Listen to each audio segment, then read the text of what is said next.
Q हमेशा you के साथ इस्तेमाल होता है।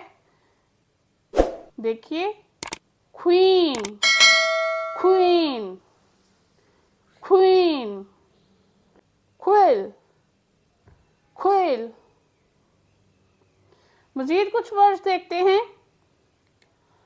Quilt, quilt, quick, quick, question, question. इन तमाम वर्ड्स में हम देख रहे हैं अल्फ़ाबेट लेटर क्यू के साथ यू का इस्तेमाल ज़रूर हो रहा है। इंग्लिश लैंग्वेज में आपको कोई भी वर्ड ऐसा नहीं मिलेगा जहां पर क्यू के साथ यू का इस्तेमाल ना हो।